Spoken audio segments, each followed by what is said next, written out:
Hello. That's it. Just gonna laugh. Oh. It's Dale. And Leanne. November. Yeah. You're. Ignore the mustache. We're getting close to the end of the month here, so it's coming. It's gonna go away. Yes, yeah, it's totally. gonna go away. It's gonna go away. Yeah. Don't even say that. Okay, get to it. So, we're here to talk to you today about the wonderful things we do to ourselves. Yeah, whatever. And more importantly, so this is going to be part 3 or part 3 of our talk on the things that we do to ourselves. So we did one on the things that we wear on ourselves, the things we did, the bras and the heels and the belts. And all of those will link. We'll link below. So you can watch them if you missed them. So this one is going to be on the things around us, so our environment, and how they have an impact on us. And again, they're like the wallet, or they're like the bra, or because we start off with an environment, maybe it was nice and cleaned up and whatever, and then over time it sort of gets disarray, or it's not the right, height for us or whatever. And the whole purpose of creating these environments for us to work in or to live in is to make them so that we can do it more easily. Yeah, don't let a prop like, I don't know, a table at the wrong height dictate you and whether you're comfortable sitting at the table. The prop is less important than you are. That's kind of what I got from what you were saying. Okay. Yeah. So, as an example, we have a special needs little boy, as a lot of you know, and I have to cut up his food in very small pieces so he doesn't choke. We found, well, first and foremost, I used to use a knife, and I found that I was like, to get it small enough was kind of hard. So then I bought a pair of really nice food cutting shears, and that was tremendous. So I changed the prop and made it easier for myself. So I have these beautiful cutting shears, and I was standing at the countertop one day cutting, and I realized I was like this. And I was starting to get a sore shoulder, and I first thought, Leanne, you're a movement therapist. What should you do differently? You're getting pain. First off, I was like, this is not helping me cut. Drop it. So then I was like, okay, that's better. I wonder why I did that. Maybe I've seen people do that, or, whatever it is. So drop that. Then I was cutting, and then after a while, I was still in pain. So I stopped for a minute, and I thought, what would make this easier? And I thought to myself, if it was lower, if the plate wasn't here at my waist, remember I'm standing at a counter, if it was lower and I could just sort of cut like this, it would be best. But I can't like hold the plate down here. What can I do? And I was kind of getting a little annoyed with myself, like, Leanne, just cut the food, enough analyzation.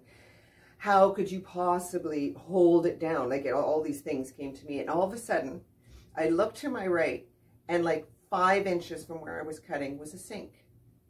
And I literally moved over 5 inches, put the bowl in the sink, and it was literally like the exact amount of space I needed to cut with my arm down in the sink. So I checked with myself. I first was like, you don't need that. First I got the right tool, then I dropped everything and made myself as calm and as less effort as possible. And then I kind of got almost trapped in, you can't do anything more, and then realized 5 inches away was my answer. So I just sort of rethought about it and didn't get stuck in my ways. So it's perfect. Every night I have no complaints. I'm like, chop, chop, chop. I can chop for 20 minutes because it doesn't hurt.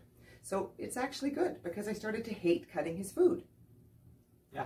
Yeah. And, and these things, like, really, they build up. A lot of times, and we talk about it, the things that are, like, again, the bras or the belts or whatever, these things are in our lives all the time. Yeah. And those are the things that are more difficult to see, where we could change things because we're just doing it. We're doing the same routine over and over again. And then we don't even realize what that thing is doing. Yeah. And we had a wonderful testimonial from one of our clients, Marlene, who came up with this fantastic solution for her thing. She was figuring out how to use a juicer and a hand juicer. Yeah, a hand juicer for her oranges, because she doesn't have it very often, but she's probably juiced, I don't know, a couple thousand oranges.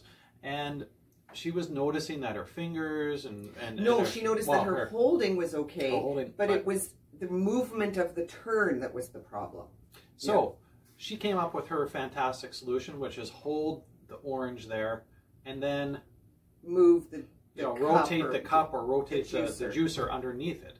And she found that that was a perfect solution for her. And the crazy thing, again, she's done this 1,000 times, you know, I mean, why didn't she do that sooner? And I put a challenge out to her, and maybe we'll get an update at some point.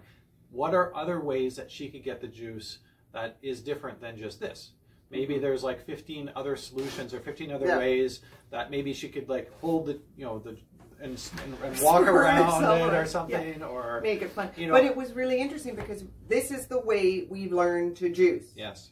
But there's absolutely nothing to be said that this can't, that the cup or whatever she's holding, because it had a handle, can't move instead of this. You know. So anyway, it's just think out. I hate the words "think out of the box," but think out of the box. Also, when you get in these situations, when you do say, I wonder, it just gives you a bit of space to maybe there could be another solution here. Okay, coolio. Ergonomics. So obviously this has become a huge thing. People with their workspace and their home space, they bring people in that are ergonomic specialists and stuff. And it's brilliant. It's absolutely brilliant. But if you don't want to bring an ergonomic person into your home, you can just take a moment and use common sense in your workspace and in your living space. So as an example, in a kitchen, a lot of us have those corner cabinets, say as an example, that go super deep, but they don't have a pull out or whatever. So we can't afford the big, one of those Lazy Susans that come right out or whatever. Yeah. So we think to ourselves, well, we want to use that space. Obviously, people go through your kitchen, and the pots that are the heaviest bring towards the front, the lighter towards the back, if you have drawers, if you think. But also, then there's the catch-22. Well, I don't use that heavy pot very often, so why would I have it right at the front? And then you got to decide which is more important to you. But if you do put the heavy pot at the back, because you don't use it very often, please, please, please do not reach to the very back. No, this is going to hurt. We all know, like a split second before we do something, this isn't good.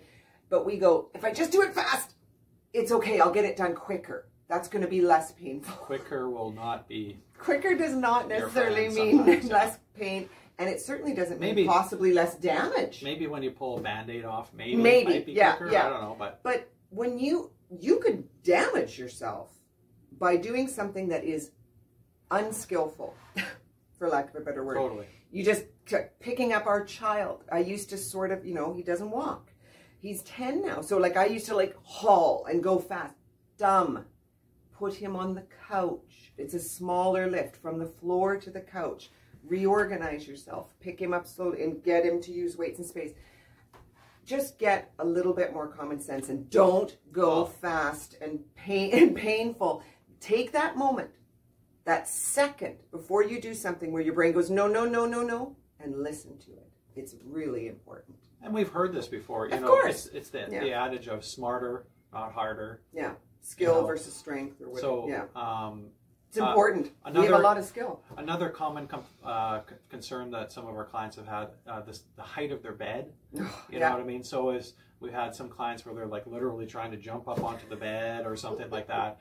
And then the family came in with the hacksaw and basically chopped off the legs of the bed. And now they can just kind of easily fall into bed, get in and out of bed. Because again, how many times you get in and out of bed? I don't know, 5, 6, 7 times in a day or something. I go for a nap.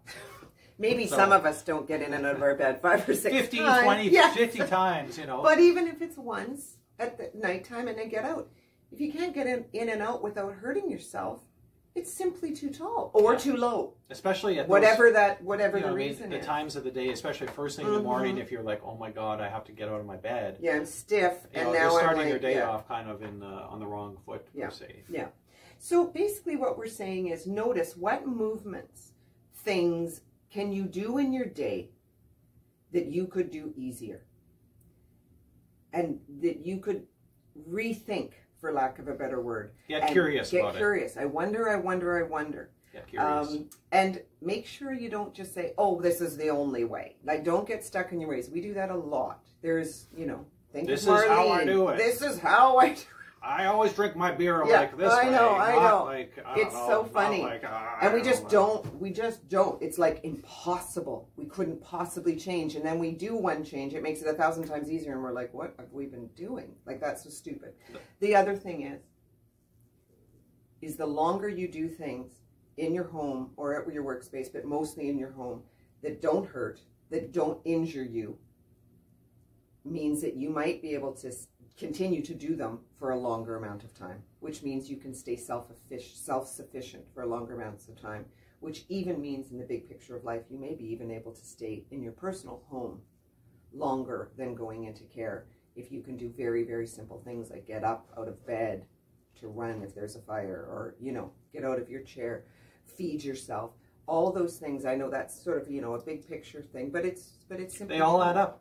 You know, they all add up. All the things we do in our day, they determine how we end our day. Yeah. So I think that's it. That's it. Just little tips and tidbits from both therapies. Notice. Yeah. Oh, shut up with the. Oh, it's the worst. Anyway. Donate below. Donate below. Donate below. Please donate to get it off. But yeah, notice, wonder, skill. It's also interesting. It's also really interesting to notice that you can improve yourself. Really easy little things matter. I think that's it. That's it.